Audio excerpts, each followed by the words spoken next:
एक बहुत ही भोला भाला सा आलसी लड़का था। वह कोई काम नहीं करना चाहता था, बस खाना खाता, घूमता और सोते रहता था। एक दिन उसे किसी ने बताया कि एक आश्रम है जहां पर कुछ नहीं करना पड़ता है और हर दिन 2 समय का खाना और नाश्ता मिलता है, तुम वहां जाकर के रहो।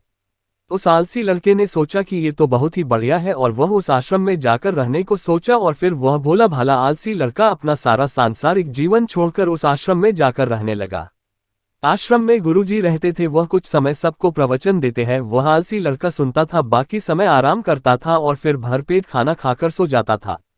ऐसे ही उस लड़के का दिन गुजरता गया। एक दिन उस आश्रम में कुछ भी नहीं बना, नाश्ते के समय नाश्ता नहीं मिला। उसने सोचा नाश्ता नहीं मिला, भोजन तो मिलेगा। अब भोजन के समय भी उसे भोजन नहीं मिला। लड़का दौड़ करके गुरु जी के पास गया और उसने पूछा कि आज भोजन क्यों नहीं बना।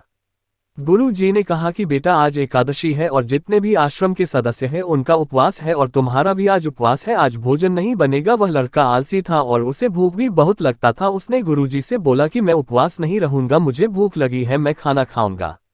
गुरुजी ने बोला ठीक है, जाओ भंडारे में से सामान ले करके आओ और आश्रम में नहीं बाहर ले जा करके बना लो, लेकिन याद रखना भोजन बनाने के बाद सबसे पहला भोग भगवान को लगाना और फिर तुम प्रसाद पाना।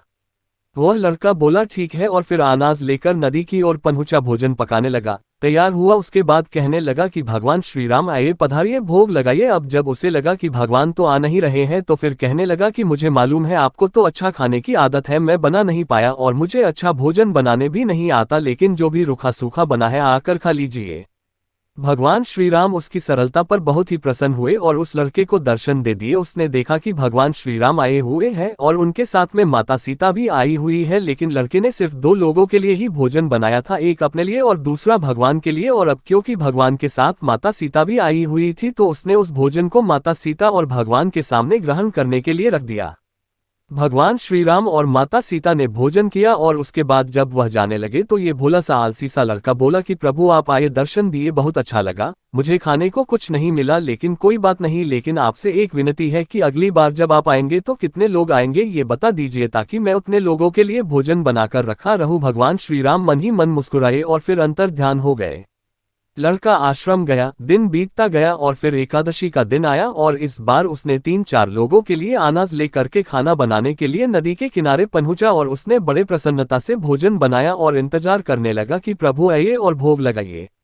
इस बार लड़का देखता है कि भगवान श्री राम पूरा राम दरबार ले करके आए हैं, जैसे माता सीता, लक्ष्मण, भरत, हनुमान जी और सभी लोग आए हैं। लड़के ने 3-4 लोगों का भोजन बनाया था और इस बार भी भोजन कम पड़ गया। लड़के ने निराश होकर भोजन को प्रभु के आगे रख दिया। उन्होंने भोजन किया और फिर चले गए और इस बार भी लड़का फिर से भूख रह गया। अब लड़का फिर आश्रम गया, दिन बीतता गया और फिर एकादशी का दिन आया और इस बार गुरुजी से कहने लगा कि गुरुजी मुझे इस बार थोड़ा ज्यादा अनाज चाहिए। गुरुजी सोचने लगे कि यह इतना सारा अनाज का करता क्या है, कहीं इसे बेचता तो नहीं है। फिर उन्होंने कहा कि ठीक है, भूख से परेशान रहता है। लड़के ने कहा कि नहीं गुरुजी, मैं भूख से परेशान नहीं रहता हूँ, प्रभु के साथ बहुत लोग आते हैं, उनको भी तो भोजन करना पड़ता है। गुरुजी को लगा कि लड़का पागल हो गया है, लेकिन गुरुजी ने सोचा कि चलो एक बार चलकर देखते ही कि लड़का इस अनाज का करता क्या है। वह भोला सा लड़का अनाज ले करके नदी के किनारे पहुंचा और इस बार भोजन बनाया नहीं। उसने सोचा कि प्रभु हर बार ज्यादा लोगों को ले करके आते हैं, इस बार वह जितने भी आएंगे खुद बना करके भोग लगा लेंगे और फिर प्रेम से प्रभु को बुलाने लगा। गुरुजी ये सब छुपकर देख रहे थे कि ये भोजन तो बनाया नहीं और प्रभु को बुला रहा है, लेकिन लड़के ने देखा कि इस बार प्रभु के साथ बहुत से लोग आए हुए हैं तो उसने प्रभु के सामने हाथ जोड़ करके कहा कि प्रभु माफ करना, आप बहुत सारे लोग आते हो, मुझे संख्या पता नहीं होती है और मेरी हिम्मत भी नहीं होती है कि इतने सारे लोगों के लिए भोजन बनाओ, आप स्वयं आइए, बनाइए, खाए और भोग लगाइए। प्रभु मुस्कुराते हैं और अपने साथ आए सभी लोगों के साथ मिल करके भोजन बनाते हैं। गुरुजी ये सब छुप करके देखते हैं और फिर लड़के के पास आकर के कहते हैं कि तुम ये कर क्या रहे हो। लड़का कहता है कि गुरुजी आपको दिख नहीं रहा है कि भगवान श्री राम पधार चुके हैं, माँ सीता आई हुई है, हनुमान जी आए हैं और भी सभी लोग आए हुए हैं, भोजन बन रहा है। गुरुजी ने बोला कि पागल हो गया है, मुझे तो कोई दिख नहीं रहा है। लड़का गुस्सा हो गया और बोला प्रभु आप ये क्या कर रहे हो, एक तो मुझे भूखा रखा है और गुरुजी को दर्शन नहीं दे रहे हो, जो मुझे पागल समझ रहे हैं, कृपा करके गुरुजी को दिख जाओ। भगवान बोले नहीं, मैं इन्हें नहीं दिख सकता। लड़का बोला क्यों नहीं दिख सकते, मेरे गुरुजी तो बहुत महान है, बहुत बड़े ज्ञानी और ज्ञाता है। भगवान बोले हाँ ज्ञानी और ज्ञाता होंगे, लेकिन तुम्हारी तरह सरल नहीं है, जो सरलता तुम में है वो तुम्हारे गुरुजी में नहीं है।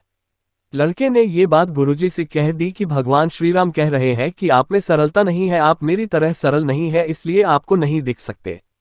गुरुजी की आंखें नम हो गई और रोने लगे कि और बोले कि बिल्कुल सही कहा, मेरे अंदर तुम्हारे जितना सरलता नहीं है, और फिर माफी मांगने लगे। फिर भगवान ने गुरुजी को भी दर्शन दिए। ये कहानी हमें सिखाती है कि जीवन में सरलता सबसे आवश्यक है। जितने सरल बने रहेंगे उतना जीवन में आगे बढ़ते चले जाएंगे। जब आप सरल होते हैं तो आप खुद भी मुस्कुराते हैं और दूसरों को भी मुस्कुराने की वजह देते हैं।